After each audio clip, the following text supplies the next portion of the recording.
Mr. Chancellor, so great to have you back in Davos. Last time, not as Chancellor, but this time heading the largest economy in Europe. It's really great to have you here. You assumed office in May at the moment of profound change. Geopolitical tensions are high. Trade is fragmenting.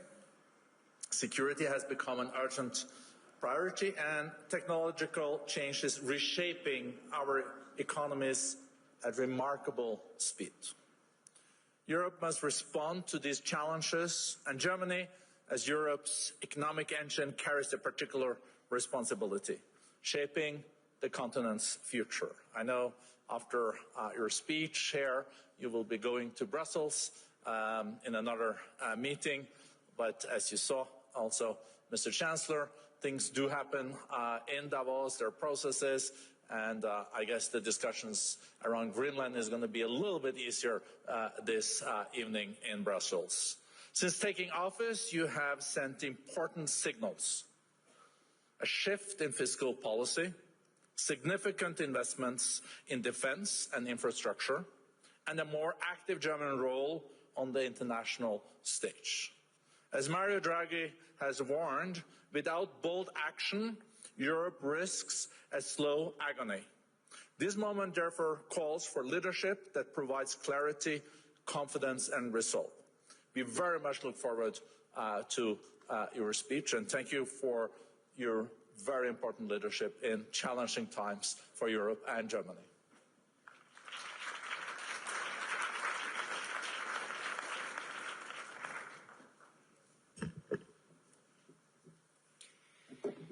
Now, President Borge Brende, ladies and gentlemen, the calm and peace up here on the magic mountain in Davos is at stark contrast to a world whose old order is unraveling at breathtaking pace. Let me share with you how the new German government is looking at these tectonic shifts and how we are addressing them. These shifts have the most profound ramifications for our freedom, for our security, and for our prosperity. In these weeks and months, we are witnessing a new era has already begun. Russia's war of aggression against Ukraine has been the most drastic expression so far. But change runs much deeper. China, with strategic foresight, has worked its way into the ranks of the great powers. The United States' global pole position is being challenged, and Washington reacts by radically reshaping its foreign and security policy. We have entered a time of great power politics. The international order of the past 3 decades, anchored in international law, has always been imperfect. Today, its very foundations have been shaken. This new world of great powers is being built on power, on strength, and when it comes to it, on force. It's not a cozy place. We do not have to accept this new reality as fate.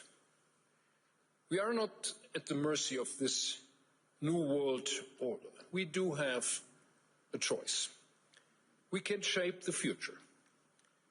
To succeed, we must face harsh realities and chart our course with clear-eyed realism. 2 days ago, Mark Carney said in this hall from this place, we must no longer rely only on the power of our values. we must also recognize the value of our power. I share that view. And when I look into this room, into this hall, I want to say most of us share it. And that is a good starting point. European friends, if I may say so, our power today rests on three pillars: our security, our competitiveness, and our unity. First, we must invest massively in our ability to defend ourselves, and we are doing this. Second, we must rapidly make our economies competitive, and we are doing this. Third, we must stand closer together among Europeans and among like-minded partners. We are doing this. As we forge ahead, we must never forget one thing: a world where only power counts is a dangerous place. First for small states, then for the middle powers, and ultimately for the great ones. I do not say this lightly. In the 20th century, my country, Germany, went down this road to its bitter end. It pulled the world into a black abyss. So let us bear in mind, our greatest strength remains the ability to build partnerships and alliances among equals, based on mutual trust and respect.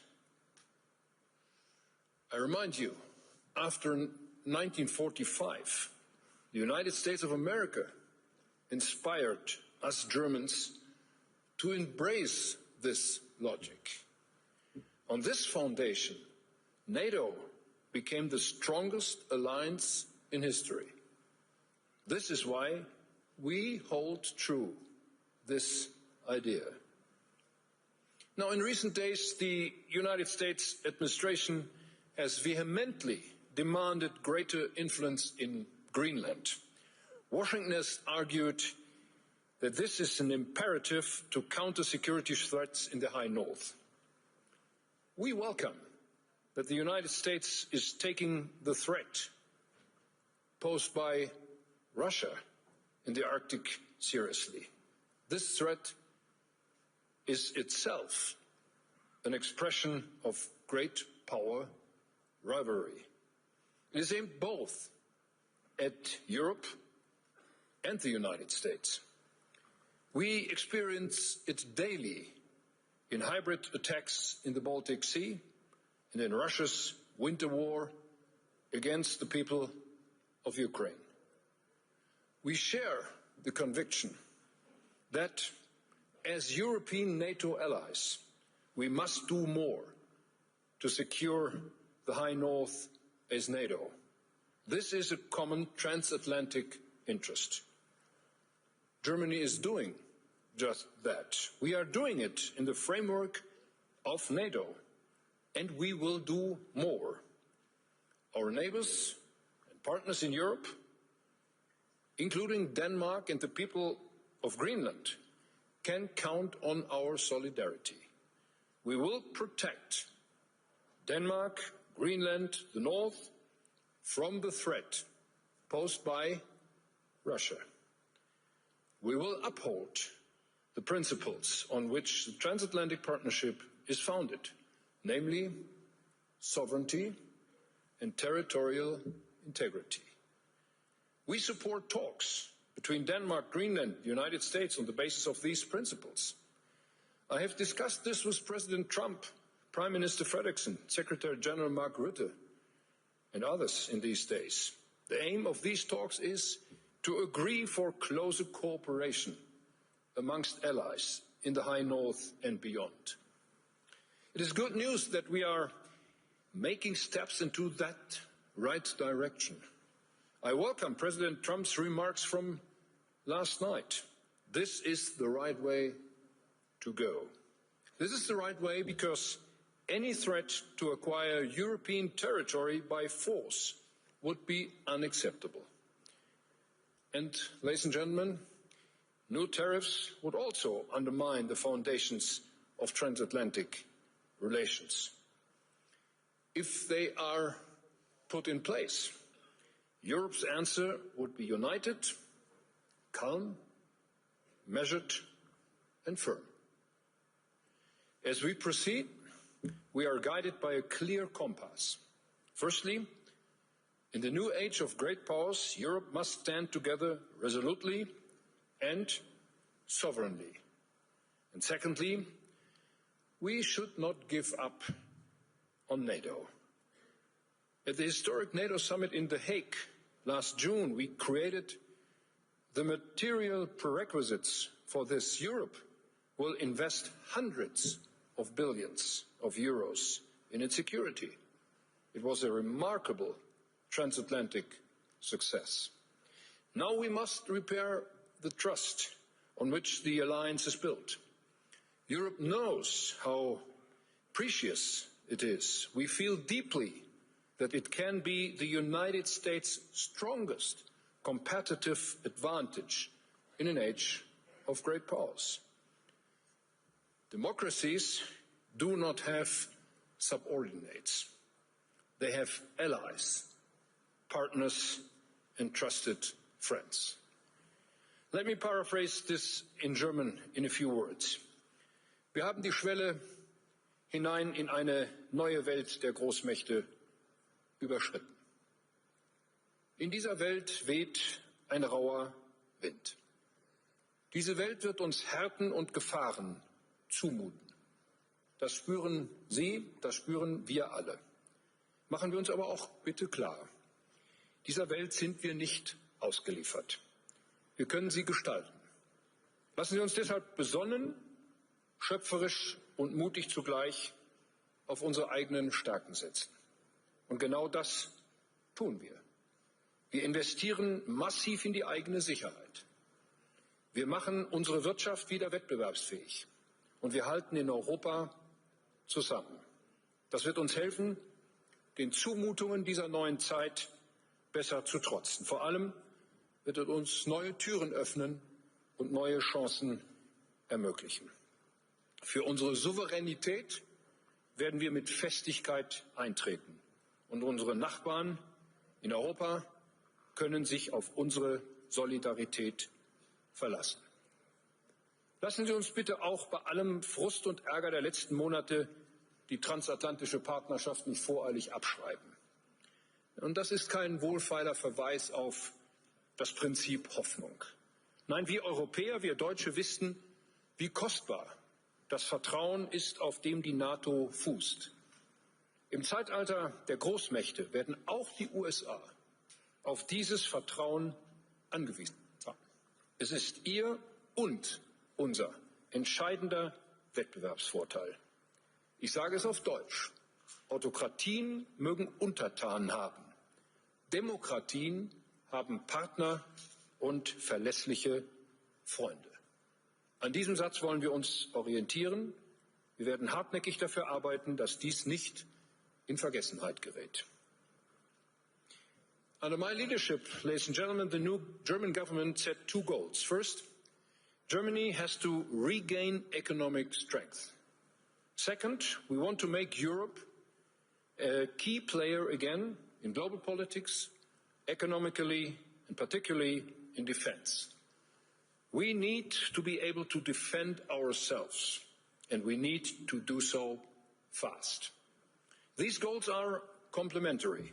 Economic competitiveness and the ability to shape global politics are two sides of the same coin. Germany can only lead the way in Europe if we are economically strong. And Europe's geopolitical influence and our defense capability largely depend on the continent's economic momentum. Ladies and gentlemen, our policies now need to be exceptionally ambitious and courageous. We must make progress in 4 simultaneously areas. We must continue supporting Ukraine in its fight for a just peace. We must become capable of defending ourselves on our own in Europe. We want to reduce dependencies that currently make us vulnerable. And fourth, we want to ensure that our economy can tap into its full potential for innovation and growth. This will only work if we work together as one European Union. And be assured, Germany pledges to take a special responsibility here. That is why we decided right at the start of my tenure to increase Germany's defense spending up to 5% of GDP. That is a huge increase. Boosting our military capabilities means to assert our sovereignty. By systematically strengthening our defense, we are reducing our economic and technological dependencies. And there is no room for isolationism and protectionism in this agenda. Instead, we are talking about strategically coordinated ties worldwide. Europe's trade ambitions are crystal clear. We want to be the alliance offering open markets and trade opportunities. We want to strengthen the rules for fair trade and level playing field. Europe must be the antithesis to state-sponsored, unfair trade practices, raw material protectionism, tech prohibition, and arbitrary tariffs. Tariffs, again, have to be replaced by rules, and those rules need to be respected by trading partners. On this, the EU is making great progress. Mercosur has been signed.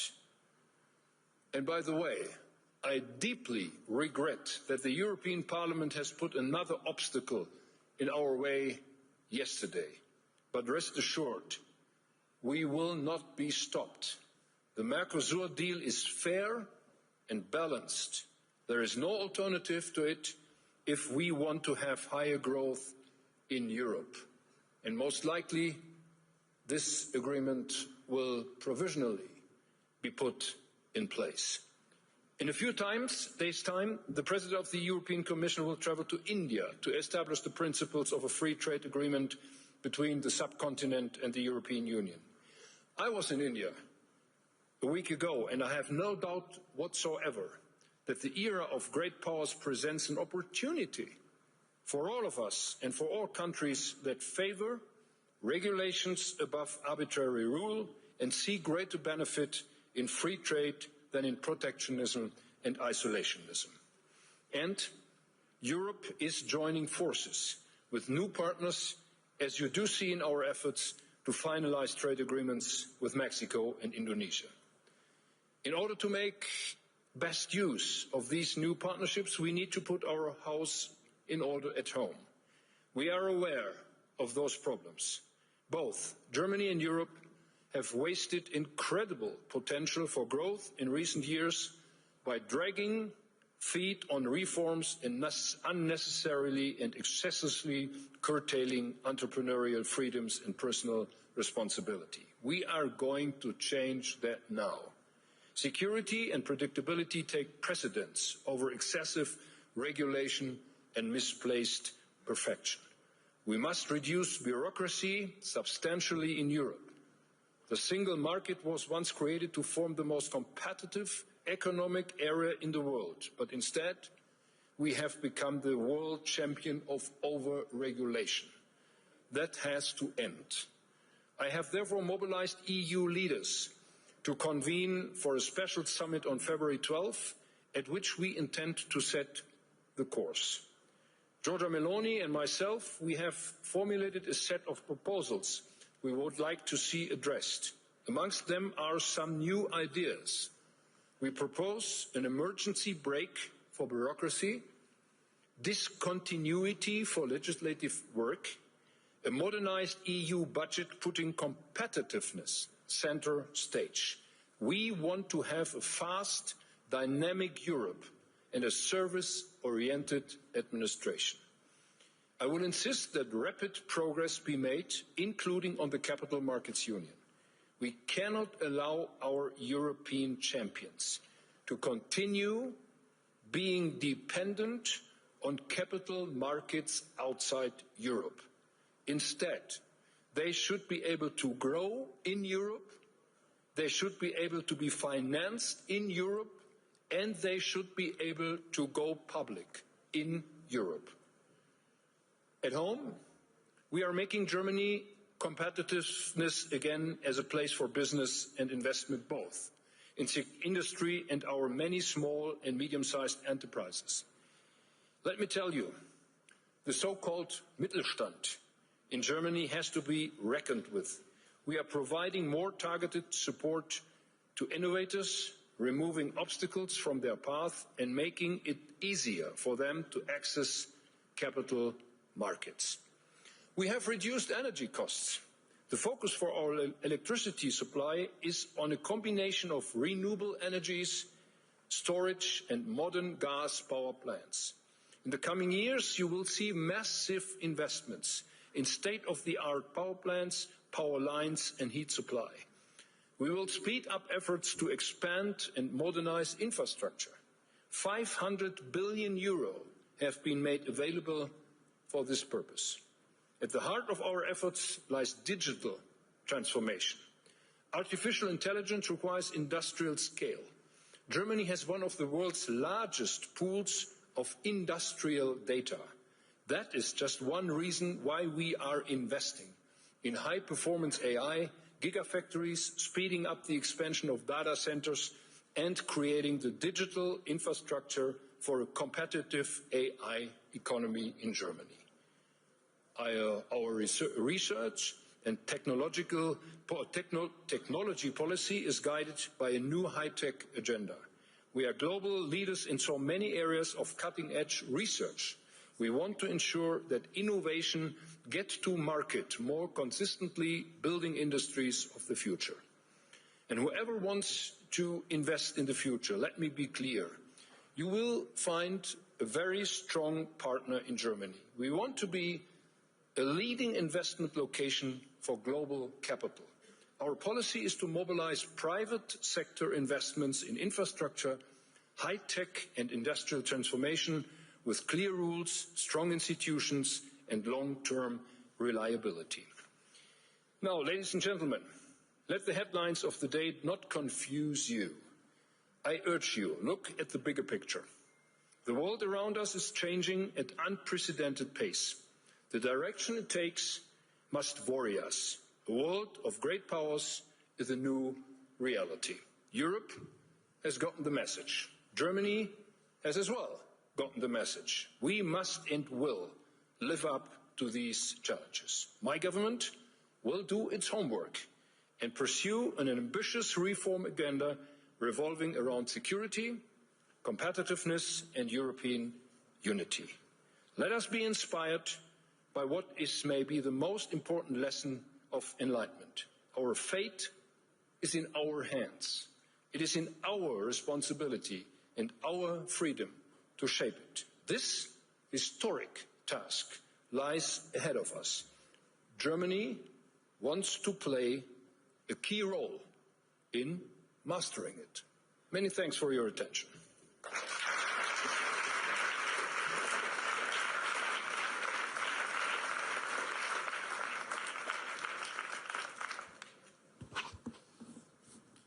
Thank you so much, Mr. Chancellor, also for being able to create some optimism when this meeting is probably taking place against the most complex geopolitical backdrop, maybe since the Cold War, or maybe even since 1945.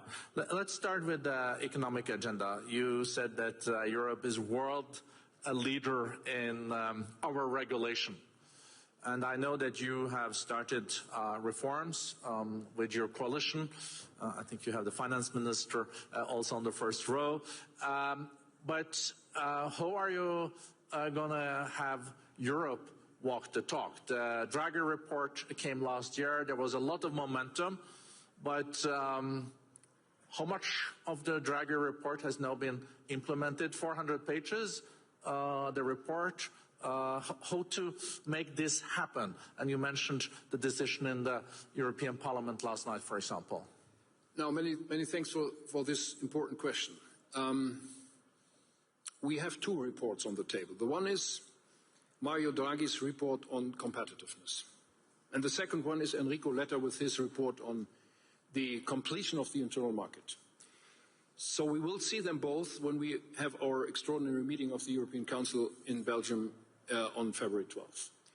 We invited them to come, and Mario Draghi came to Berlin to see me on Tuesday this week, and we had a long discussion on how we could proceed on his proposals for more competitiveness of the European Union. My guess is that only 10% of his proposals had been put in place over the last 18 months. So we have to do much more than that. And that's the reason why I really welcome that he will come and see us, and we will have a very long debate. This is, so to say, an offside of the European Council, and we will only talk about competitiveness and only talk about how we can reduce red tape in this European Union and how we can make the way free for new investments. And my Minister of Economic Affairs and Energy is here as well, so we are seeing a lot of opportunities how we can do that. And my meetings during this Davos Economic Forum in this year making me extremely optimistic that there are many investors, many CEOs here seeing Germany as one of the key places for further investments. So we have to do our work. It will not be easy. I mentioned the European Parliament. This European Parliament may not become the bottleneck for all these decisions. The EU Commission has the monopole for making proposals.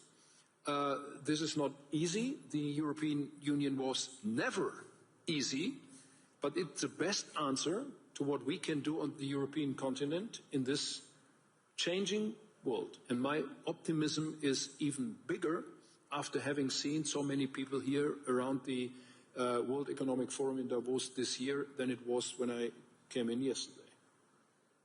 No, thank you. Thank you so much, Mr.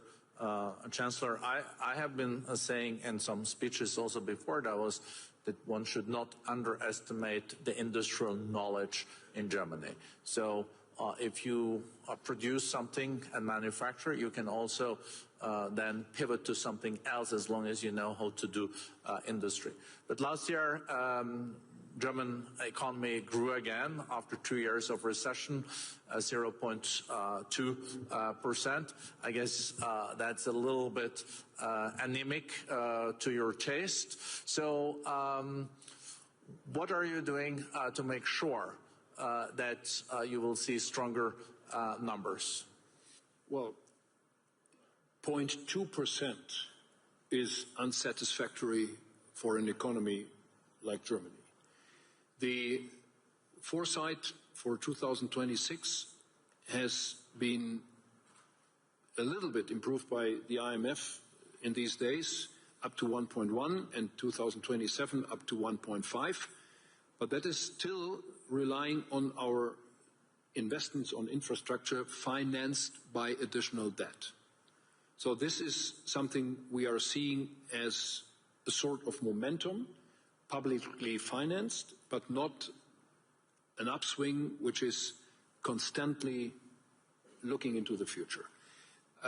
We are faced with one big obstacle, and that is productivity. Productivity of the German economy is more or less low for a decade now. So we have improved that, and there are 4 obstacles in front of us in terms of costs. The one is energy, the second one is bureaucratic burdens, the third one is taxes, and the fourth one is